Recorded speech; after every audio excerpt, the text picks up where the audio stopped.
The Salon was in really good shape when we bought it. The previous owner was an angel, and she kept everything covered with blankets. So everything was kept really very clean and very minimal staining on this fabric. It is sort of a tweed fabric. A lot of people have vinyl faux leather on theirs in different colors. I'm pretty happy with this. I have Scotch guarded it to keep down staining.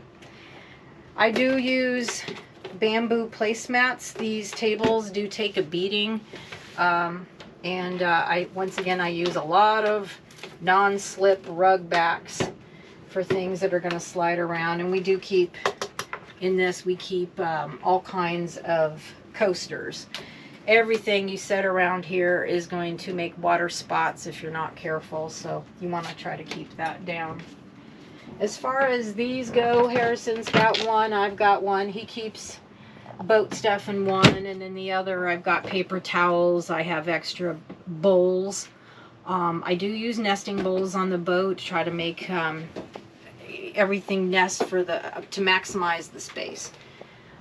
We are going to replace these. We found a source online. I think Amazon has 2 of them for 24 bucks. We're replacing them with black.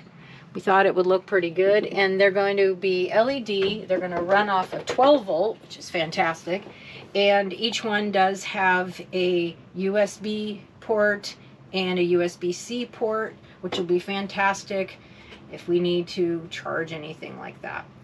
In the V-berth, we are going to do the exact same thing, and what's going to be advantageous about that is when we have guests, they typically plug in all their crap hanging off of these things. So I've got cords and computers and charging iPhones, and it looks like a real mess, and it gets kind of out of control. And that way they can charge up their goods in the V-berth and leave this looking rather clean. Let's see, we did turn this area here into a bar. Harrison and I are still trying to figure out what in the world Hunter was thinking when they made these cubbies. Not quite sure what this was intended for. So we turned it into a bar. You do have to use kind of the smaller size bottles.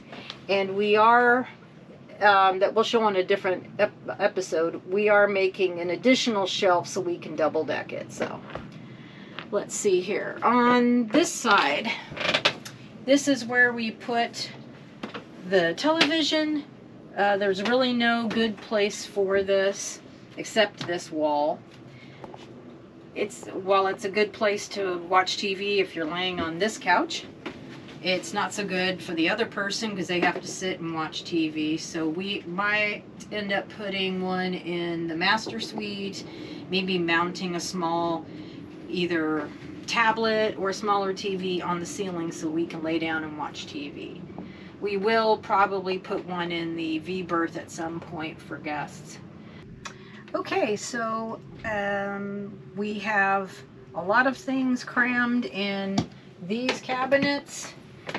Hunter has very strange angled configurations, so basically if you want to utilize the space you got to jam everything in, and it's kind of a mess. However, we found a solution. Harrison created a inventory diagram, and this is how our boat is configured with all kinds of different storage lockers and spaces for the most part, and we have them numbered and then color coded, and then in the back here everything you could possibly think of, he's got it alphabetized and then done by space. And this is forever changing because we just realized we needed more things added. So because it's in a spreadsheet, we can keep adding. This prevents us from having a meltdown when we can't find an object, which has happened. And we have been, oh my God, where's the duct tape? And we end up tearing up the boat. Both of us are frustrated trying to find out where's the duct tape. This way we know exactly, oh, it's right there with all the tapes. We try to do it by category. This cabinet has typically been projects or things that need repairs, like glues and tapes and adhesives, things of that nature, or things we want to install, they go in there. This we have not really done anything with. Once again, Hunter makes some very strange angled spaces. I did just put a basket on top here for things like remotes and oddball things. Oh, and these are really cool. These are solar lanterns. If you do get a chance to get one, they're about 20 bucks. We love it. It puts out a lot of light for what it is. Now this is a medicine cabinet. This was originally in the bathroom. Excuse me, head. And I couldn't for the life of me figure out why somebody would have that in there with no latch. We ended up installing a latch so it didn't come loose underway and fall because it was right over the toilet. I didn't think that was smart, so we put a latch on here. This I have reserved for all things nausea related and pain, first aid kind of things, for when you want something easily accessible in your underway. So I have about 4 nausea wristbands, those acupressure ones. I've got aspirin, Zofran, like a prescription nausea medication, and I did swipe a couple of emesis bags from the airline in case someone gets sick. The other advantage to this is if somebody's sick on board, I want to take care of it right away. I want it easily accessible so we don't have them throwing up on my boat. Let's see here. We have our charts and things, stargazing, little books about shells and that kind of thing. We are going to replace these 2 lights as well. And we've been using things like this for eyeglasses so they don't get scratched and jump around when we're moving. This, we understand, you know, it's a nav desk and basically it's an oversized junk drawer.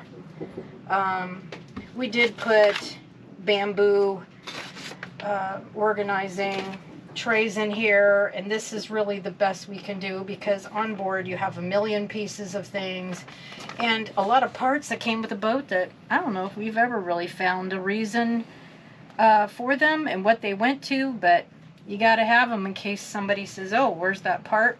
Okay, it's probably in this drawer. Underneath here we have the trash can. We found that this step trash can this is like a 3-gallon trash can. This is about the best size you can use on a boat like this. And then underneath here I also have plugged in probably the most valuable and overused piece of equipment on board. It's a Shark stick vac. I have one at home. Love it. I can get in tight spots, and because everybody's coming up and down, it's kind of like your front door. This is going to get really dirty. It's going to collect a lot of dirt and dust and hair and lint, and it all kind of ends up right here in this area. I can get it out of the way. I can also stick this in drawers. I can get things that spill, crumbs. Love this thing. It's about 85 bucks online. And then we have below here, we keep all of our paperwork, official paperwork on the boat in this. We have it organized, we have diagrams, we have insurance papers, all kinds of things, marina rules, contracts, whatever. And this is, I think, the best way to keep them from getting bent, folded, moldy, what have you. It's not waterproof, but it's worked out pretty well for us.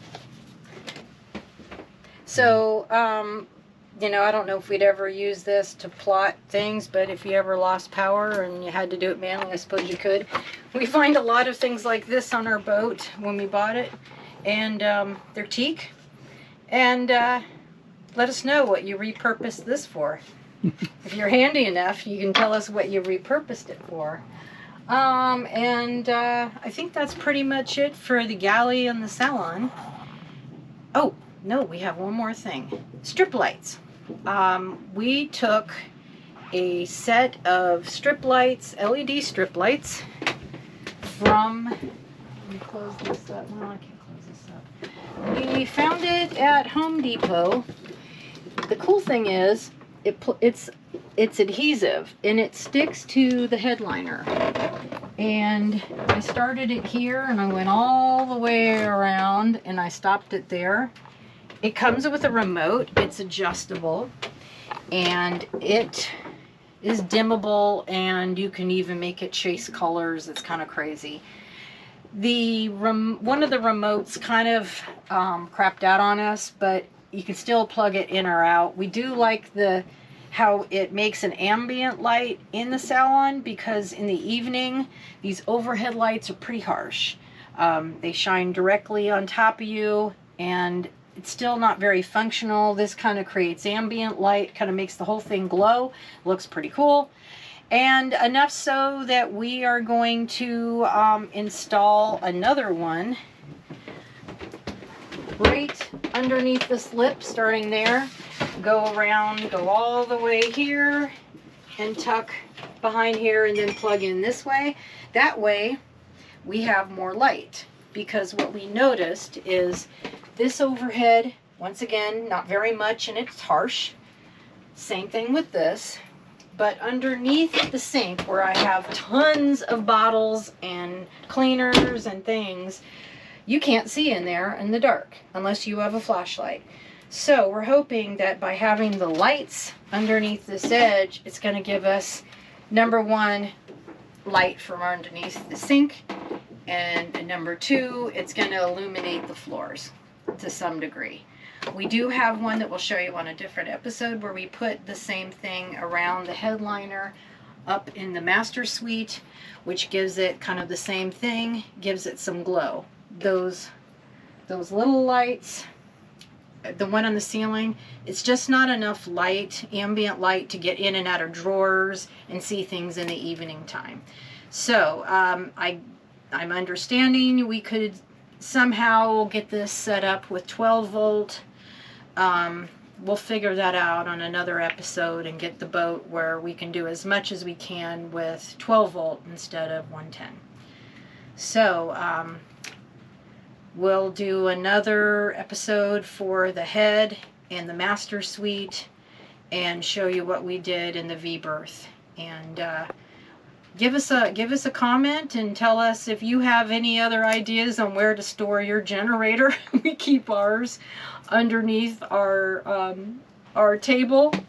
Things like that. Let us know what you did with yours. That's the best place we can think of for ours, because it's out of the way. Nobody's going to steal it. And we can still get people sitting around the table even with it down there. So thanks for watching, and we'll see you for the next one.